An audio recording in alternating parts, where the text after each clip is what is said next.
Bonjour tout le monde. Aujourd'hui, pour l'émission numéro 35, on parle de cyclisme. Bienvenue à Studio Libre. On dit souvent « Pierre qui roule n'amasse pas mousse ». Une expression qui veut tout simplement dire qu'une fois qu'on reste actif, eh bien, on reste sain et en version originale.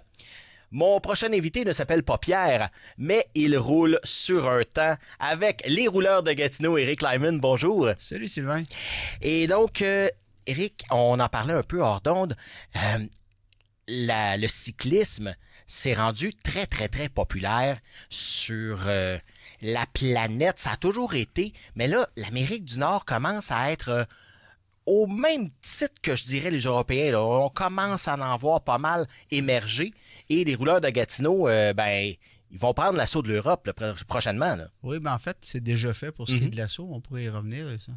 Mais essentiellement, c'est vrai qu'on peut dire que l'expression « cycling » des New Golf, qui est une expression galvaudée il y a une dizaine d'années, mais ça s'est en fait concrétisé. Fait que, effectivement, aujourd'hui, le sport est beaucoup plus démocratique au sens qu'il est pratiqué par beaucoup de gens, puis particulièrement en Amérique du Nord, puis au Québec. Puis ça se traduit justement par un projet comme celui des rouleurs de Gatineau, qui est en fait le programme des U23, qui est un programme en fait qui est dédié aux athlètes de 19 à 23 ans, qui est un peu un tremplin vers... on peut l'espérer à tout le moins, là, vers le World Tour ou ce qu'on pourrait appeler en fait le niveau Tour de France. Là. Le cyclisme, récemment, a une réputation qui est pas tellement enviable quand on regarde les grands championnats du monde. On parle notamment de cas de dopage, je pense à Geneviève Janson, pour n'en nommer qu'une. À quel point est-ce que le sport est endigué par ce phénomène-là de performance à tout prix? Ben, en fait, je pense que ça soulève une question qui est quand même plus large que strictement le sport. C'est comment se fait-il qu'on est dans un monde où la performance à tout prix est aussi omniprésente, que ce soit, ne serait-ce que, comme on dit, la quête d'attention qu'on peut voir sur les médias sociaux. Donc, c'est sûr que la compétition, c'est quelque chose qui peut amener des comportements malsains, puis surtout des comportements malsains lorsqu'ils sont mal encadrés en jeune âge ou à jeune âge. Et puis, en fait, c'est un peu, pas notre mission, mais ça fait partie des choses qui sont très importantes puis qui font partie probablement de la structure comme telle du programme qui essaie de soutenir les athlètes puis leur donner le meilleur contexte possible pour leur permettre de prendre des décisions. Parce qu'il faut comprendre là, que le dopage, là, c'est une décision souvent que tu finis par prendre seul. Et moins tu es préparé à ce type de décision-là, l'exemple que je donnais tantôt, notre programme, il vise à préparer des jeunes athlètes à ce qu'ils puissent passer au niveau professionnel. Lorsqu'ils arrivent au niveau professionnel, par exemple World Tour, ces athlètes-là, malheureusement, on n'a plus autant de contact avec eux. C'est normal parce qu'on les a amenés à maturité. Puis c'est un peu la nature du programme qu'on a mis sur pied, si on peut dire, ou en place.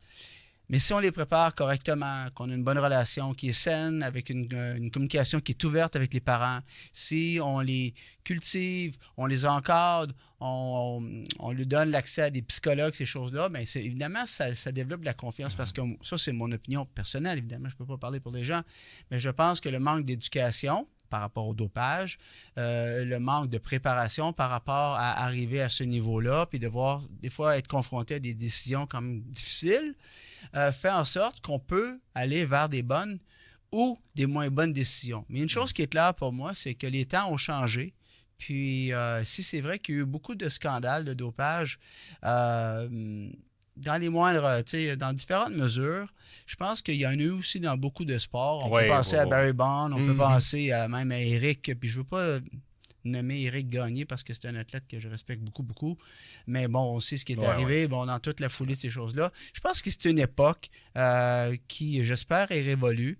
Puis aujourd'hui, la prise en charge, la psychologie, mettre l'humain au centre de la performance, puis comprendre que, par exemple, nous, lorsqu'on prépare des athlètes, on ne veut pas juste en faire des bons athlètes, mais aussi d'excellents citoyens, des bons parents, si un jour ils deviennent des parents, des bons enfants par rapport à leur relation avec le parent. Bref, on va essayer d'en faire des citoyens complets. C'est sûr que le sport, c'est une plateforme de réussite, de développement, mais ce n'est pas une finalité en soi. Il faut comprendre que quand le sport se termine, la vie continue. Puis ce qui nous reste, c'est beaucoup plus que des performances. Donc, performance à tout prix, Non, je l'espère. Ouais. Et à Gatineau, on a quand même une belle variété au niveau de la route pour former les gens. Parce que, bon, on a du urbain, on a du plus campagne, on a vraiment du naturel, on a des vallons, des collines et compagnie. Donc, j'imagine que le terreau est fertile pour faire des athlètes qui sont complets dans le cyclisme. C'est une excellente question. Et puis, c'est une très bonne remarque. Effectivement, la région de l'Outaouais, c'est vraiment une très, très belle région où on a du plat, de la montagne, pour un peu paraphraser ce que tu dis.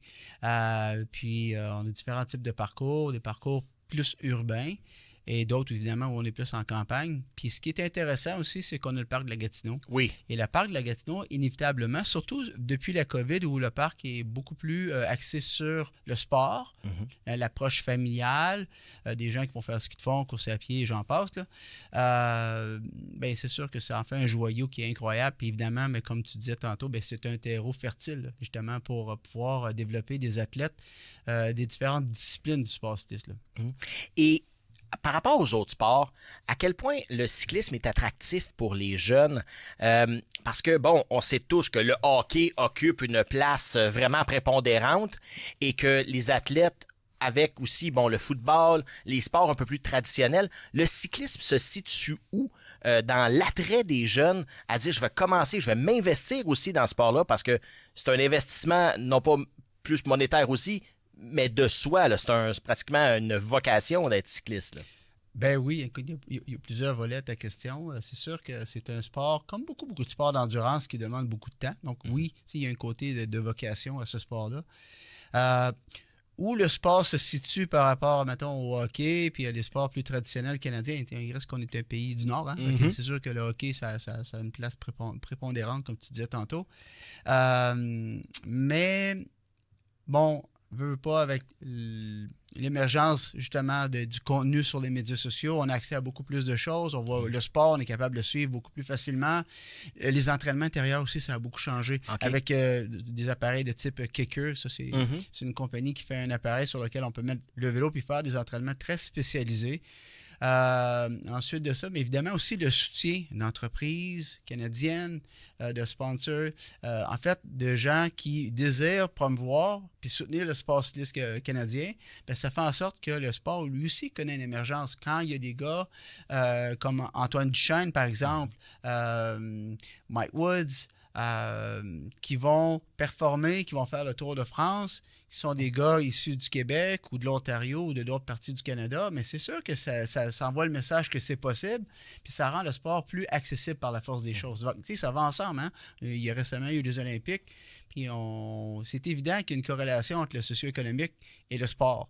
C'est bénéficiable, on va dire, dans les deux cas. Je pense que c'est un anglicisme d'ailleurs. Mais bref, c'est profitable en fait pour les deux. Mais c'est évident qu'il y a une interrelation entre le sport et le socio-économique. Mais évidemment aussi l'accès, je dirais, l'accès au sport de façon générale grâce aux médias sociaux et aux plateformes web fait aussi que ça en sorte que c'est plus populaire que ça n'a jamais été, en fait. Oui. Ouais. On le voit avec le tennis, notamment. Bon, quand les Eugénie Bouchard et Félix Auger-Aliassime, pour ne nommer que ceux-là, ont commencé à prendre d'assaut le monde international du tennis et à performer. Je pense à Leila Fernandez, qui vraiment est au top. Ça motive les gens. Et là, quand on voit en cyclisme, je pense que le cyclisme vit un peu le même type. Parce que, bon, dans le temps, les Canadiens, en cyclisme, c'était les Européens, les Français et compagnie qui remportaient tout. Mais là, on est vraiment dans la même lignée, là, je dirais, là, dans la même catégorie. Et puis ça, j'imagine que ça doit prendre les jeunes d'assaut de dire « Hey, c'est possible, ça se fait. » Bien, en fait, c'est exactement ça. Quand quelqu'un le fait, comme tu mentionnes, on se dit que c'est possible. Puis maintenant, il y a des Canadiens qui le font. Quand même 2 Canadiens qui ont gagné des étapes au Tour de France là, dans les dernières années. Là. C'est pas rien. Là. Non, c'est pas rien. Juste prendre part au Tour de France, c'est extraordinaire. Oui. Puis, c'est ça. Donc, c'est pas rien. Puis, ça envoie le message que c'est possible. Puis, encore une fois, mais le socio-économique se dit ça aussi. Le type qui veut investir dans la jeunesse ou dans une équipe ou faire un sponsorship à l'échelle nationale ou internationale en cyclisme, il se dit, ben moi, comme équipe canadienne, je pourrais aller rayonner aussi à ce niveau niveau-là, puis même venir supporter des athlètes du Canada. Fait que ça va tout ensemble. Fait qu'effectivement, c'est un message positif quand les gens performent, nos Canadiens, nos Québécois performent au niveau international, ça ouvre des portes, c'est sûr. On se dit, les jeunes en font normalement, donc peut-être pousser ça un peu plus. C'est peut-être un petit peu plus facile vu qu'ils ont déjà une certaine technique de base, j'allais dire bien de base, parce qu'ils le font dans leur quotidien. C'est un peu comme marcher, dans le fond. Ouais, c'est une bonne question. Moi, j'ai commencé à faire du vélo, j'avais 3 ans. Puis je patinais à l'âge de 4 ans. Puis, moi, je vais avoir 53 ans. Fait que c'est la génération où si tu mettais des patins, tu un bâton de hockey. Fait que je te dirais que pour moi, patiner ou faire du vélo, c'était pas mal la même affaire. Je me souviens même pas d'avoir appris ça. C'était un peu instinctif, parce que on jouait tous au hockey. C'est sûr que c'est des sports différents. Première des choses, sur le plan des habiletés, des réflexes, etc., la biosynchronicité, là, c'est pas tout à fait pareil. Ça ne demande pas les mêmes choses. Le vélo, ça reste un sport qui est plus un sport d'endurance, d'entraînement, de préparation, puis aussi d'avoir évidemment là, des propriétés ou des qualités là, cardiovasculaires. C'est un peu différent à certains égards. Au hockey, mais il faut avoir des réflexes. Il faut avoir aussi un certain physique au hockey qui est un peu... va faire en sorte que tu vas être prédestiné au sport. Le vélo, il y en a pour des petits, des grands, des plus costauds, des moins costauds. Bref, c'est un sport qui est un peu plus démocratique d'un point de vue physiologique. Mais pour dire que c'est plus facile ou plus difficile, je dirais que c'est assez propre à chaque individu. Mais c'est sûr que dans un contexte canadien, nos chances d'évoluer au niveau du hockey, il y a plus si on peut dire, de plateformes et de structures. Oui. Puis d'ailleurs, c'est ce qui m'amène à être là aujourd'hui parce que le programme des rouleurs de Gatineau, U23, est une structure qui est inspirée, évidemment, de notre bagage, du sport qu'on connaît, qui est le hockey, dans l'encadrement, dans le sérieux, dans le professionnalisme, mais évidemment aussi inspiré de ce qui se fait aussi à l'international. Puis tantôt, tu mentionnais l'émergence du Canada, mais c'est en fait aussi l'émergence depuis peut-être 25-30 ans de beaucoup de pays anglo-saxons qui étaient moins traditionnellement, on va dire, connus pour performer. Donc, que ce soit l'Australie, l'Angleterre, c'est un peu plus... une plus longue histoire, mais quand même, c'est pas l'histoire des Belges ou des Français en vélo. Oui. Et donc, c'est sûr qu'il y a une émergence des pays anglo-saxons, incluant le Canada, et plus particulièrement le Canada depuis 10-15 ans, où on voit des athlètes performer au plus haut niveau. Et puis, évidemment, ce n'est que le début, et on espère, nous, les rouleurs de Gatineau, pouvoir contribuer, ou modestement, mais au meilleur aussi de nos capacités, à écrire un peu cette nouvelle page de l'histoire du cyclisme canadien. Oui. Et quand on veut s'inscrire pour les rouleurs de Gatineau, comment ça fonctionne? J'imagine que vous avez une équipe, quand on parle d'une équipe d'élite, vous avez quand même des restrictions assez importantes. Donc, quelqu'un qui dit, moi, je fais du vélo, je veux compétitionner et je veux faire partie des rouleurs de Gatineau, qu'est-ce que ça prend? C'est une très bonne question, puis ça m'amène à apporter quand même une petite nuance. Les rouleurs de Gatineau, là, ça existe depuis 1998. Puis c'est un club qui était en majorité destiné aux maîtres. Aux maîtres étant les hommes de 30-35 ans et plus. Et puis, on est une cinquantaine de membres. Et puis, évidemment, ça, il y a des critères, on va dire, de sélection, puis d'accueil, etc. Parce qu'on a quand même une mission puis une vision pour les athlètes maîtres. Et ça, c'est le cœur du club ou de l'équipe, en fait, parce qu'il s'agit d'une équipe de compétition. Et de là est né ce désir de redonner au suivant et de créer le programme U23, qui est une sous-division ou une division qui appartient et qui a été créée par les rouleurs, qui vise à soutenir la relève. Donc, au départ, la mission et la vision des rouleurs, là, c'était une équipe de compétition pour les hommes de 30-35 ans et plus. On a plusieurs championnats canadiens et championnats québécois à notre actif. On en est très fiers. Puis j'en profite pour saluer toute la gang là-dessus. Les gars font un super bon job. Puis ça a amené dans la foulée de ce projet-là le désir de soutenir puis de réunir surtout, en fait, parce qu'il y avait plusieurs athlètes émergents dans la région, soit qui venaient du vélo de montagne ou de d'autres disciplines du cyclisme, et puis qui cherchaient ou qui avaient le désir d'aller au niveau supérieur en route. Et puis, on s'est assis, on s'est posé la question si on était capable de faire la différence, puis mettre une plateforme en place pour faire en sorte de les soutenir. Puis, on se retrouve pratiquement 6-8 mois, un an plus tard, avec des jeunes qui sont en train de courir en Europe et en Tunisie, puis qui vont faire plein de projets, championnat canadien, Tour de Beauce. Puis évidemment, ultimement, notre but, c'est de les amener en fait à Québec et à Montréal, donc Grand Prix de Québec et Montréal, de les qualifier pour les athlètes d'équipe nationale, évidemment dans le but de les faire voir pour qu'ils puissent un jour accéder au World Tour. Et qui sait, peut-être, on va aller les voir sur les Champs-Élysées au Tour de France un jour. Le partenariat, l'échange entre les générations de cyclistes doit être bénéfique pour tout le monde. C'est une excellente question. D'un point de vue du bénéfice, c'est sûr que l'échange intergénérationnel, il est vraiment excellent. C'est super. Tout le monde est très heureux de ça au sein du club et puis de l'équipe.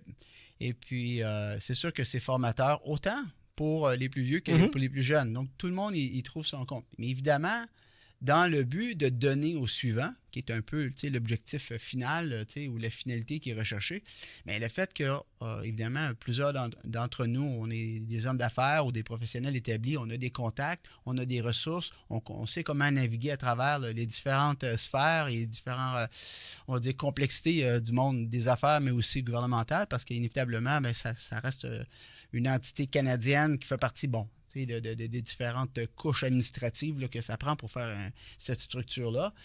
Et puis, ça fait en sorte que les jeunes peuvent avoir le meilleur contexte pour pouvoir se développer. Puis évidemment, mettre les énergies à la bonne place. Puis nous aussi, de pouvoir les aider à le faire avec l'expérience qu'on a acquise au fil du temps. Donc, effectivement, oui, le fait d'avoir des contacts, d'avoir de l'expérience, des connaissances, puis de mettre ça au profit du collectif pour soutenir ces jeunes-là, oui, ça leur est profitable, ça va de soi. Et quand on entend des athlètes olympiques notamment dire écoutez, moi, je ne peux pas aller en Europe pour telle compétition parce que je n'ai pas les moyens. Et même si je gagne une médaille d'or, cette médaille d'or-là ne vaut pas beaucoup au Canada en termes de bourse. Comment est-ce qu'on peut faire pour intéresser des jeunes à dire, regarde, on va aller compétitionner en Europe, mais ça prend quand même des moyens. Comment est-ce qu'on fait pour leur dire, on peut faire une carrière quand même en cyclisme? En fait, la question, elle a deux volets, selon moi, là. D'un point de vue olympique, c'est sûr que c'est une grande réussite, mais l'olympisme, à la base, puis encore là, je vais faire attention à ce que je dis parce qu'il y a des nuances à apporter, mais à la base, l'objectif, c'est pas de faire de l'argent quand tu vas là. Non. Le but, c'est d'atteindre les plus hauts sommets du sport, l'Olympe. Hein?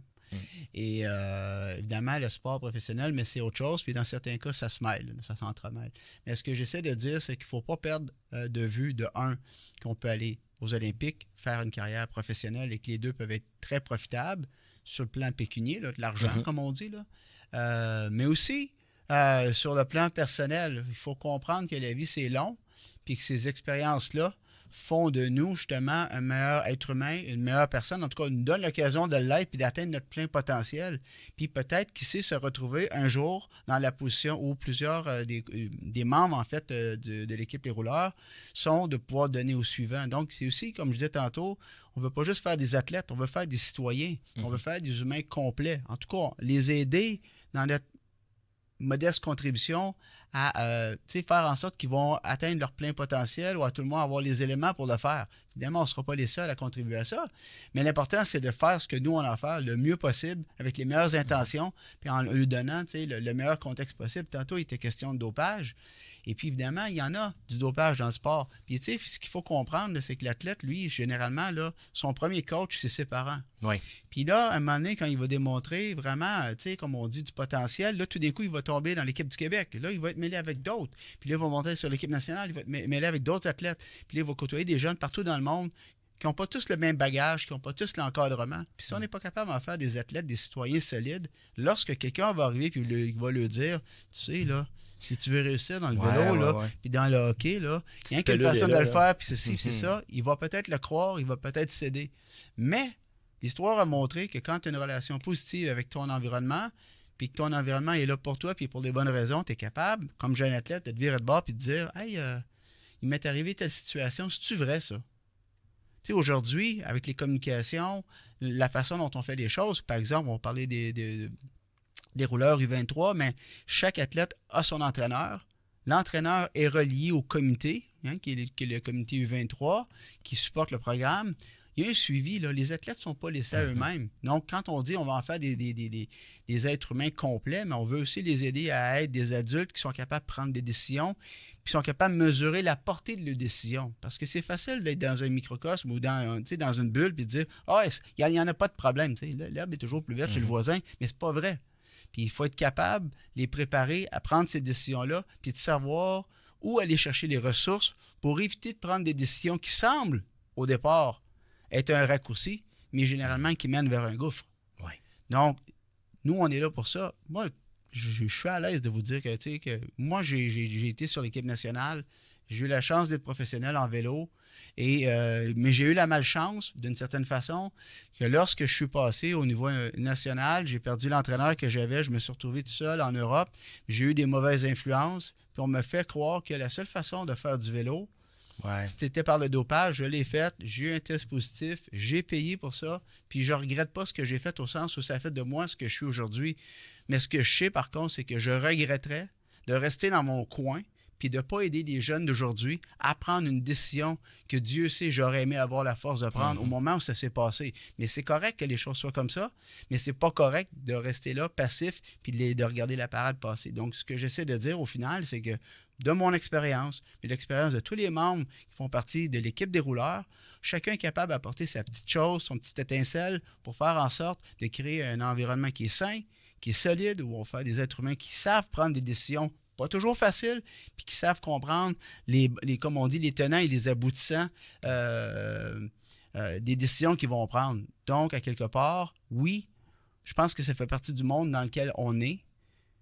On ne peut pas se mettre la tête dans le sable, mais je pense que comme citoyen, comme organisation, comme structure, les U23 des rouleurs de Gatineau, je pense qu'ils sont entre très bonnes mains avec des gens qui ont fait des erreurs, des bons coups, qui ont appris de tout ça, puis qui sont prêts à donner le meilleur d'eux-mêmes pour créer l'environnement qui va être optimal à leur réussite. On parle d'une équipe de combien dans les U23 au niveau des rouleurs de Gatineau?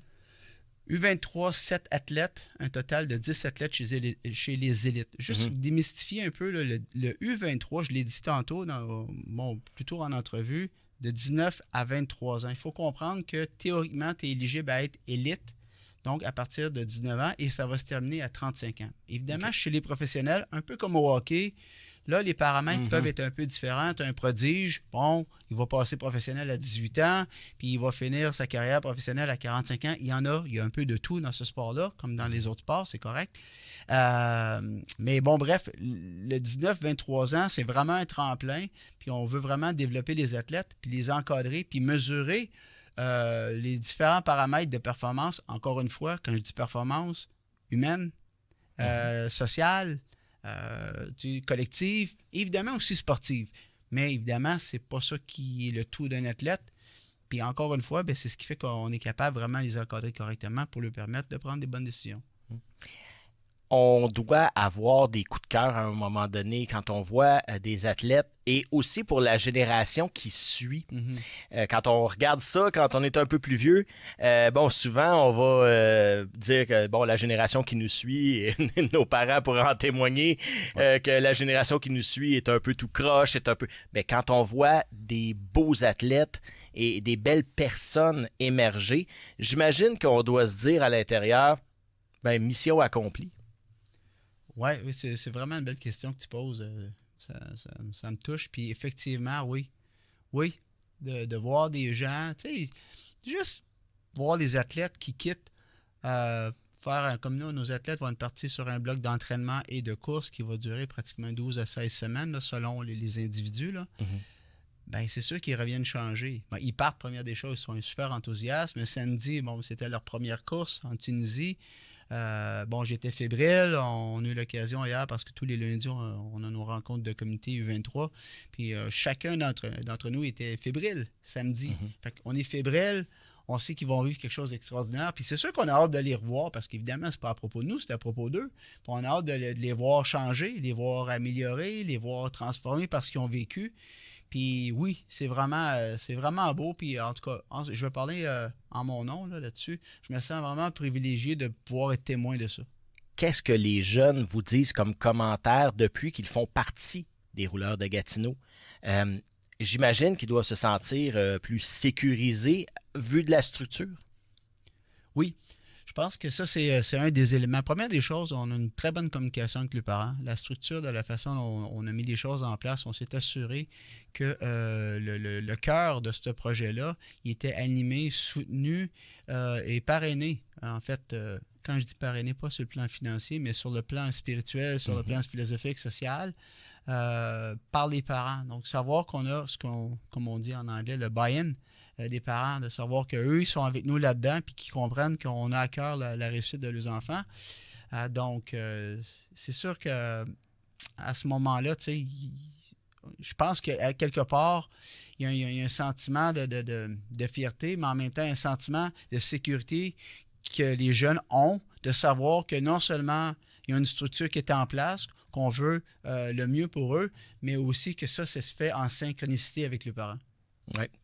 Eh bien, on vous souhaite pour 2026 que les athlètes des rouleurs de Gatineau se fassent voir au Canada et pourquoi pas à l'international, c'est déjà le cas. Donc, on en profite pour dire un gros merde pour les prochaines compétitions à tous vos compétiteurs parce qu'on sait que l'Outaouais, on a des chances et on a des très bons athlètes ici qui émergent. Merci beaucoup, Sylvain.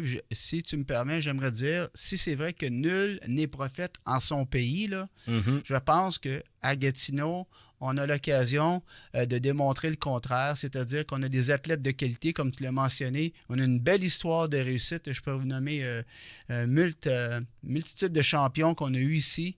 Et puis, je suis convaincu qu'on n'aura pas de difficulté à aller chercher l'appui, le soutien de la communauté et en particulier d'une entreprise qui pourrait faire partie du fleuron, en fait, des entreprises à Gatineau. Moi, en tout cas, je lance l'appel. J'ai quelques noms en tête. Je vais me garder une gêne, mais ce que je dis à la communauté, particulièrement à la communauté d'affaires, c'est l'occasion comme on dit, d'emboîter le pas puis de montrer qu'à Gatineau, on a une culture d'excellence puis de réussite très positive. Merci beaucoup, Eric Lyman, des rouleurs de Gatineau. Merci. C'est un plaisir. La porte est toujours ouverte. Merci beaucoup, Sylvain.